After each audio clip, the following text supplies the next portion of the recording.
اپنا آپ ہی دیکھتے رہتے تھے. گرچہ آئینہ دیکھنا بری بات نہیں، لیکن صرف اپنا آپ ہی دیکھتے رہنا اور ہر وقت دیکھتے رہنا خدا مجھے ایسی خدائی نہ دے کہ اپنے سوا کچھ دکھائی نہ دے. یہ بھی کوئی اتنا ٹھیک مسئلہ نہیں.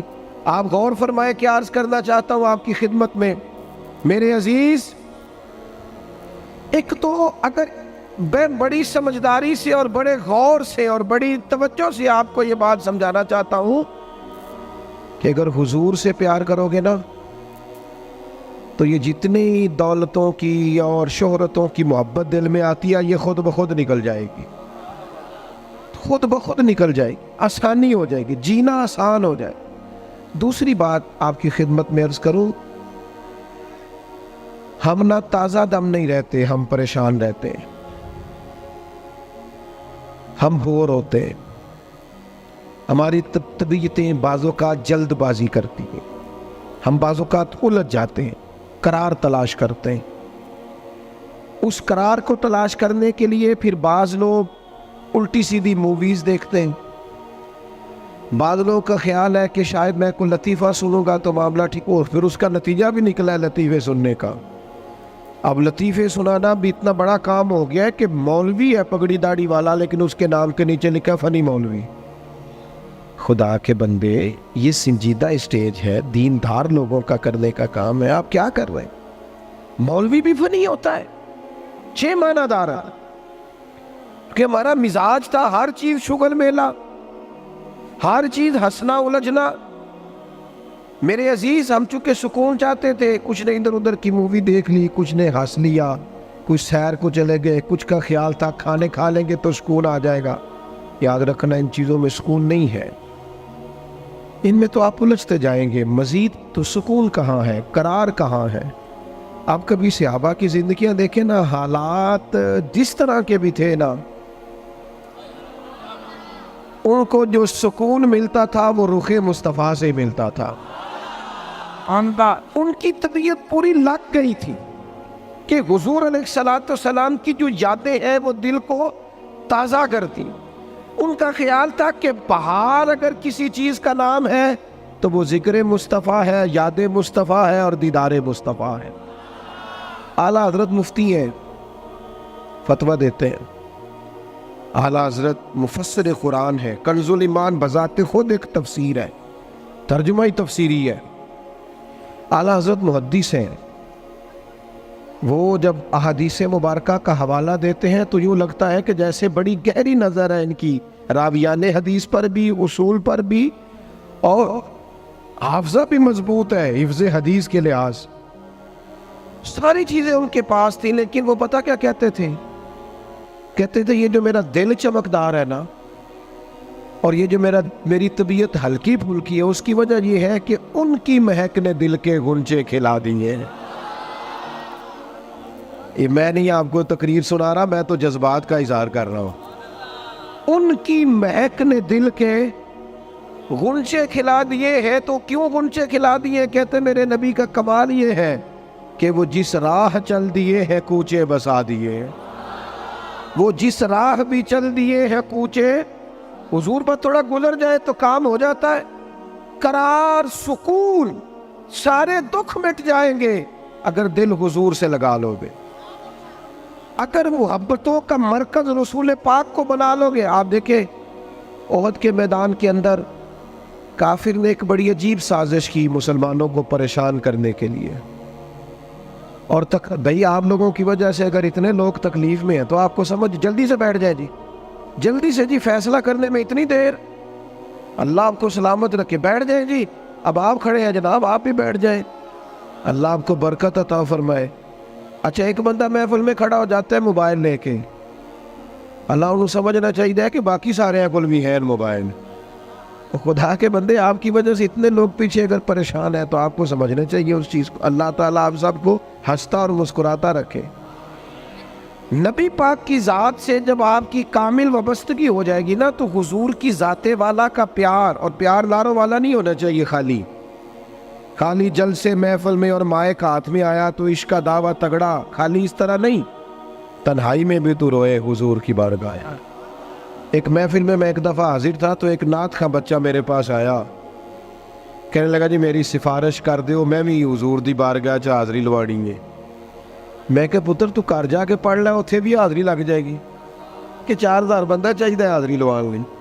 حضور کی بارگاہ میں تو جہاں بیٹھ کے بھی پڑھے حاضری لگ جاتی ہے، اس کے لیے کیا ساج سمر کے مجلس ہی فقط ہو تو حاضری لگتی ہے؟ یہ بھی اعلیٰ حاضری ہے، پر وہ تو واللہ وہ سن لیں گے اور فریاد کو پہنچیں گے ہم۔ بس اتنا تو ہو، کوئی فریاد کرے دل سے، تو بات تو دل سے کر۔ آپ کی جب کامل وابستگی حضور سے ہو جائے گی نا، تو یہ غربتوں کا ڈر، یہ پریشانیاں، یہ آزمائشیں، ایک جگہ رونا نہیں رویا حضرت بلال نے کبھی اپنی غریبی کا، ایک جگہ پریشان نہیں ہوئے کبھی حضرت سلمان فارسی کے میں پردیسی ہوں، ایک جگہ بھی کبھی جناب صہیب رومی کو تکلیف نہیں ہوئی۔ کیوں بلا؟ اس لیے کہ حضور کی محبت ایسی دوا ہے جو ہر بیماری سے شفا عطا کر دیتی۔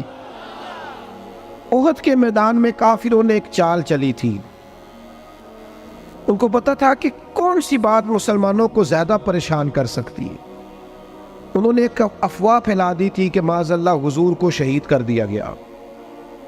اس کی وجہ سے شدید پریشان ہوئے صحابہ، اور جنگ کے جو نتائج برعکس آئے اس کی بڑی وجہ یہ افواہ بھی بنی۔ اب صحابہ بڑے پریشان تھے، حضور شہید ہو گئے۔ کچھ لوگ نا میدان احد سے جب واپس آ رہے تھے نا، جنگ ختم ہونے کے بعد، ایک خاتون جا رہی تھی میدان جنگ کی جانب۔ عورتیں اپنے مزاج کے لحاظ سے کمزور ہوتی ہیں قلبی طور پر، اور بڑی خوبصورت بات لکھی ہے علماء نے، کہتے ہیں عورت کے دل میں درد زیادہ ہوتا ہے نا، پیار زیادہ ہوتا ہے، اور یہ جو وہ کمزور واقعہ ہوئی ہے اسے عیب نہ سمجھو۔ اسی لیے تو اللہ نے بچے کو پالنے کا ذمہ اس کا لگایا ہے کہ وہ شفقت زیادہ رکھتی ہے، محبت زیادہ رکھتی ہے، درد دل زیادہ رکھتی، اس لیے جس درد سے وہ بچے کو پال لیتی ہے نا۔ میرا بیٹا ایک دن گھر میں کچھ پکا ہوا تھا، اس کی اماں کہنے لگی کھانا کھاؤ، کہندا ہے میں نہیں کھانا۔ وہ دی اماں کہندی میں بڑا زور لایا، بڑی محنت کیتی، بڑی گرمی چ پکایا، اج تے ہی کھانا پڑا ہے۔ کہنے لگا میں نہیں کھانا، میں آرام سے کھانا کھا رہا ہوں۔ اب وہ ماں بیٹا بحث کر رہے ہیں۔ تھوڑی دیر گزر گئی تو مینوں کہندی تسی کیوں نہیں بول دے؟ میں کہا مینوں پتہ ہے کنے جیتنا ہے، تھوڑی دیر بعد کھلو جو، مینوں پتہ ہے کنے جیتنا ہے۔ وہ بچہ اٹھ کے اندر چلا گیا، کہنے لگا میں نہیں کھاندا، تسی کھاؤ۔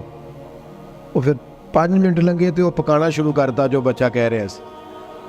تو میں کہا میں تو پتہ ہے نا نتیجہ کی ہے، تو اس بحث میں جانے کی ضرورت ہے، اس لیے کہ ماں اولاد کے سامنے ہمیشہ ہی ہار جاتی ہے۔ وہ اولاد کے سامنے جیت سکتی، وہ نہیں جیت سکتی نا، شفقت ایسی ہے۔ عورتیں مزاج کے لحاظ سے اللہ تعالیٰ نے نرمی دی ہوتی، اس کو عیب نہ جانا جائے، یہ اللہ تعالیٰ نے انہیں ودیت کی ہے چیز۔ تو خاتون جا رہی ہے میدان احد کی جانب، وہاں سے صحابہ آ رہے، تو خاتون پوچھتی ہے صحابہ سے حضور کا کیا حال ہے؟ تو ایک صحابی اپنے لہجے میں گویا کہنے لگے خبر مشکل ہے پر تجھے سنانی بھی ضروری ہے، اس جنگ میں تیرے بھائی کا انتقال ہو گیا ہے۔ بہن کے لیے اس سے بڑی بھی کوئی خبر ہوگی کہ بھائی کا انتقال ہو گیا؟ وہ خاتون نے یہ خبر سنی، اِنَّا لِلَّهِ وَإِنَّا إِلَيْهِ رَاجِعُونَ پڑھا، آگے گزر گئی، اگلے صحابی سے جا کے پوچھتی ہے حضور کا کیا حال ہے، اور بے چین ہے، دوڑی جا رہی۔ یہ میری بات کو سمجھے آپ، کسی ایک جگہ جب آپ کی محبت کا غلبہ ہوتا ہے تو پھر بعض غم لگتے ہی نہیں، آپ کی کیفیت ہی اور ہوتی ہے زندگی گزارنے میں۔ آگے بڑھی، ایک اور صحابی ملے، ان سے پوچھتی ہے حضور کا کیا حال ہے، تو کہنے لگے میرے پاس تیرے لیے ایک بڑی سخت خبر ہے، تیرے شوہر کا انتقال ہو گیا۔ اس نے تھوڑی دیر کے لیے خاموشی اختیار کی، اللہ کی رضا پہ راضی رہنے کے کلمات ادا کی اور آگے بڑھی۔ ایک اور شخص سے سوال، یہ ذرا سوچتے جانا، یہ خبریں اگر اچانک ملیں، بھائی چلا گیا ہے، باپ چلا گیا ہے، اس کو سوچنا، اپنے اوپر طاری کرنا، خدا نہ کرے ایسا ہو، پر جب خبر ملے تو کیفیات کیا ہوتی ہیں۔ وہ خاتون آگے بڑھی تو ایک شخص اور ملا، پوچھتی ہے ذرا بتاؤ نا حضور کا کیا حال ہے؟ تو کہنے لگے میرے پاس تیرے لیے خبر ہے کہ تیرے والد بھی اس جنگ میں شہید ہو گئے۔ بیٹیوں کا تو میکا ہی باپ سے ہوتا ہے، ماں سے ہوتا ہے۔